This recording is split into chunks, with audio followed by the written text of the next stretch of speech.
desde diciembre, nós começamos a detectar paciente que tem sintomas, né? E nós testa esse paciente, e o paciente sai positivo para tuberculose. Então, me quero avisar, por mim, que com nota para o paciente com tuberculose diagnosticar e tratar aqui. Tem ano anterior também nós temos casos tratar também e diagnosticar.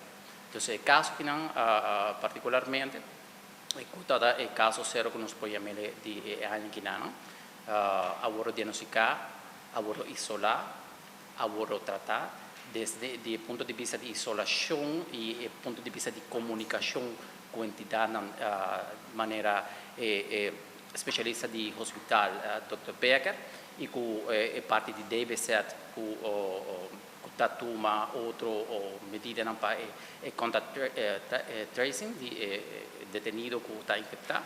Então, tudo esse agora põe em place, está protocolizado de base aña, não está curso novo agora aqui.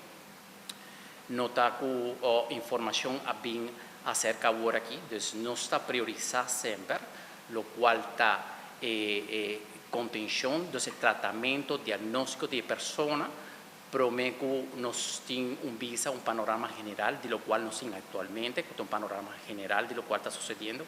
Me quero informar vos que nós temos 3 casos de tuberculose ativo, 3 casos que não está agora diagnosticar, agora isolar, agora tratar, turta bom tratamento, boa aderência ao tratamento, onde não está conosco mais, está para fora e está bom de seguimento de DBZ.